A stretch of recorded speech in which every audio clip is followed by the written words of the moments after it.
National crush Rashmika Mandanna మీద కన్నడ ప్రజలు చాలా సీరియస్ గా ఉన్నారు. రష్మిక నటించిన రీసెంట్ బ్లాక్ బస్టర్ చావా ఈ సినిమా ప్రమోషన్స్ లో భాగంగా నాది హైదరాబాద్ అని చెప్పింది రష్మిక. అంతే, పుట్టి పెరిగిన రాష్ట్రాన్ని అప్పుడే మర్చిపోయే స్టేజ్కి వచ్చావా అంటూ కర్ణాటక స్టేట్ కన్నెర చేసింది. అయితే ఇప్పుడు రష్మిక కులానికి సంబంధించిన సంఘం ఒకటి రష్మికకు అండగా నిలిచింది.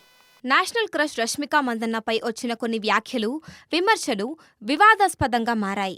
రష్మికకు గుణపాఠం చెప్పాలి అంటూ కామెంట్స్ చేసిన ఎమ్మెల్యే నిరంతరం విమర్శిస్తూనే ఉన్నారు.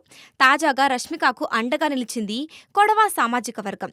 రష్మిక మందన్నకు తగిన భద్రత కల్పించాలని కోరుతూ కొడవ జాతీయ మండలి అధ్యక్షుడు ఎన్యు నాచప్ప కేంద్రం, రాష్ట్రాలకు లేఖ రాశారు. కొడవ హక్కుల పరిరక్షణ సంస్థ కొడవ నేషనల్ కౌన్సిల్ నటి రష్మిక మందన్న భద్రతపై తీవ్ర ఆందోళన వ్యక్తం చేసింది.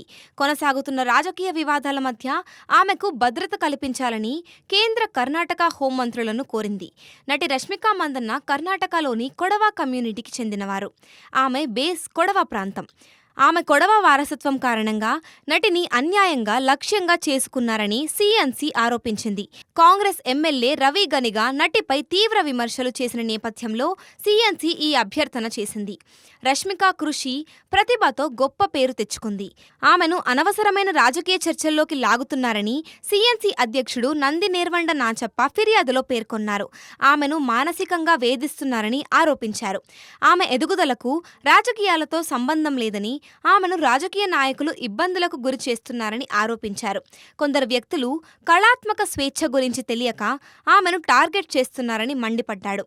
కర్ణాటకలోని మాండ్య నియోజకవర్గానికి చెందిన కాంగ్రెస్ ఎమ్మెల్యే రవికుమార్ గనిగా రష్మిక కన్నడ చిత్ర పరిశ్రమను నిర్లక్ష్యం చేసి బెంగళూరు అంతర్జాతీయ చలనచిత్రోత్సవానికి హాజరు కావడానికి నిరాకరించారని ఆరోపిస్తున్నారు. ఆమె 2010లో కన్నడ చిత్రం కిరాక్ పార్టీతో ఇండస్ట్రీలోకి అరంగేట్రం చేసిందని, కానీ ఇప్పుడు ఎన్ని ఆహ్వానాలు ఇస్తున్నా ఆమె కర్ణాటకను సందర్శించడానికి నిరాకరిస్తుందని చెబుతున్నారు. రష్మికను ఒక కార్యక్రమానికి ఆహ్వానిస్తే కర్ణాటక ఎక్కడ ఉంది అని అడిగిందని, ఆమెకు సరైన గుణపాఠం చెప్పాల్సిన అవసరం ఉందని ఆయన అన్నారు. రష్మికపై ఎమ్మెల్యే రవి విమర్శల నేపథ్యంతో వెంటనే భద్రత కల్పించాలని కోరారు నాచప్ప.